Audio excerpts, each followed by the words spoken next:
Good morning students, this is HD Pawar Madam, Lecturer Department of Economics, Gokte PU College of Commerce and Science, Belgaum. We will continue with the topic 2, collection of data from the textbook Statistics for Economics. Today we shall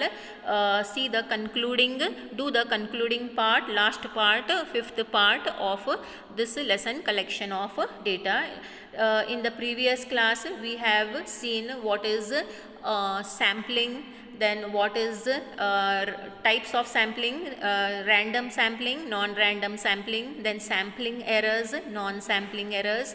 Then we have seen what is census, what is NSSO. These are the government agencies that are doing the collection of data. Then today we shall see what are the qualities of a good questionnaire. Questionnaire means we have seen what is a questionnaire. It is a list of questions that is sent to the respondents to be filled and return it back to the informant, okay, to the informer or to the enquirer. Then what are the qualities, how a questionnaire should be? The list of questions that are given to the respondents to answer, to fill in by the enquirer. So how the question should be? The most common type of instrument here means the method used in a survey is a questionnaire method. The qualities are, I have written Q, that is, it means questionnaire. The questionnaire should, but you should write full form. Questionnaire should not be too long, that is, the number of questions to be answered by the respondent should be less. Why they should be less? Because the respondent may get fed up filling the questionnaire. So it should be not too long. The number of questions should be less. Then second one, it should be precise and clear. It should be precise means it should be exact and to the point, and the question should be clear to understand. Okay, the question should not be very lengthy. The questionnaire should not be lengthy, and the question also should not be lengthy. It should be to the point and exact, precise and clear. Then third one, the series of questions should move from general to specific or particular questions. That is, now say a person, the enquirer goes to an area for enquiring regarding the electricity supply in that particular area. Okay, directly he should not go and say, how do you feel about the electricity bill that is being charged? Direct question should be avoided. First you ask them, is there regular supply? Are you happy with the Karnataka Electricity Board services? How many times there is a power cut? Then what about how do you feel about the tariffs that are increased, that is the electricity bill charges that are increased? So you don't directly go to that particular question. You start one or two that is general question and then come to that particular questions. Then fourth one, negative question should be avoided, like wouldn't you, shouldn't you, don't you, should not be started with. Don't start a question with in a negative manner. Always ask positive or just be blunt, okay, but not negative questions. Negatively you don't start the question. Then fifth one, avoid the question which gives a clue or a hint about how a respondent should answer. That is, the question should be exactly to the point and answer should not be hidden in the question only. Okay, so let the respondent think and give the answer. Don't give him any clue or don't give him any hint.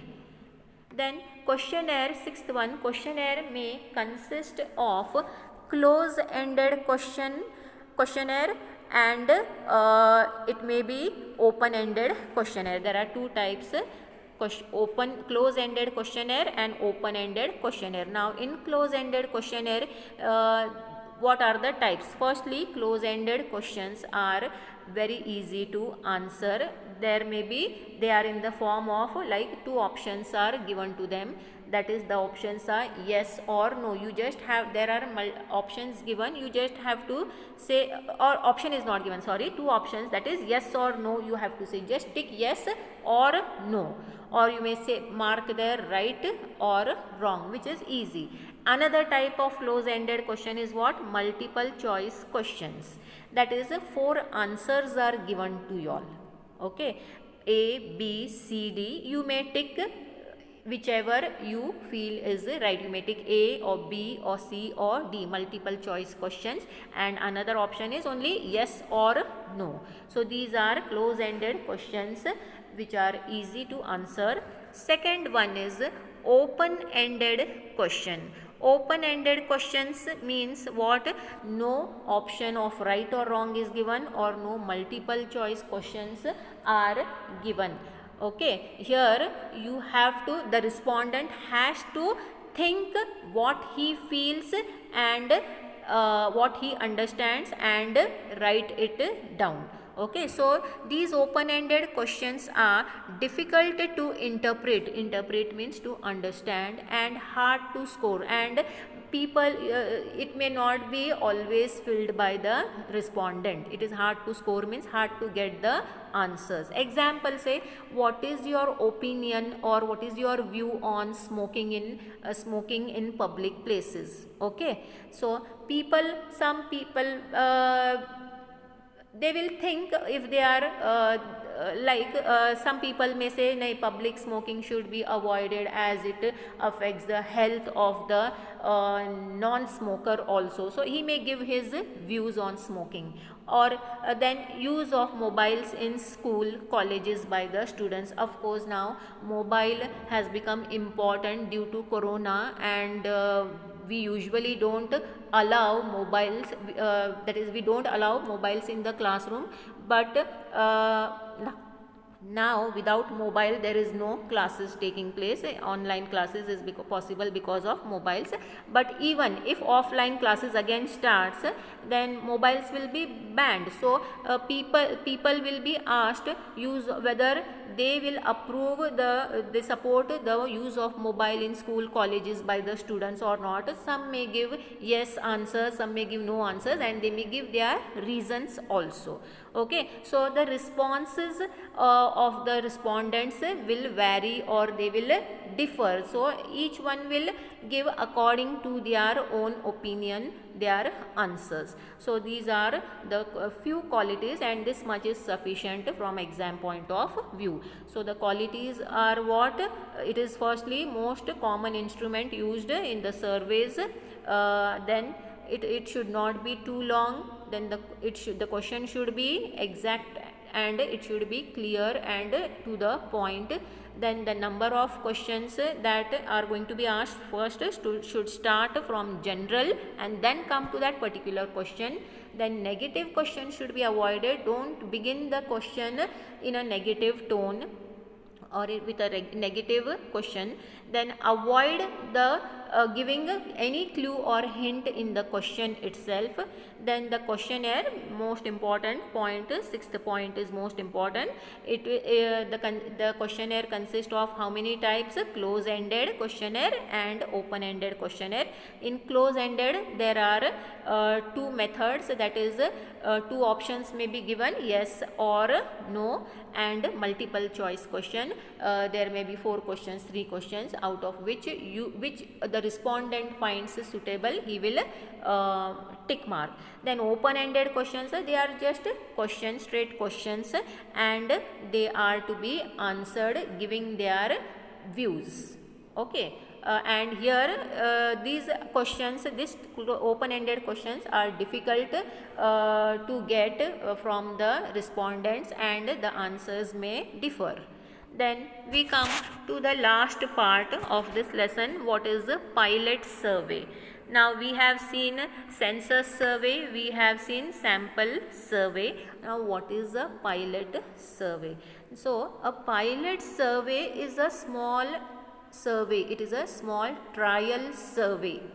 Okay, it is a trial survey of a few units done before the main survey is conducted, especially when questionnaire method is used. It is a trial survey, for learning purpose it is, or a trial survey before doing the main survey, before conducting the main survey. This pilot survey is conducted, or it is what? It is a pre-testing.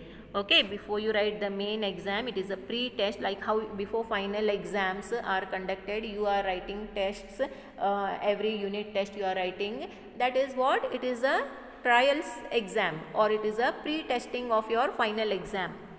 So it is a pre-testing of questionnaire to know the shortcomings in the questionnaire and make necessary changes.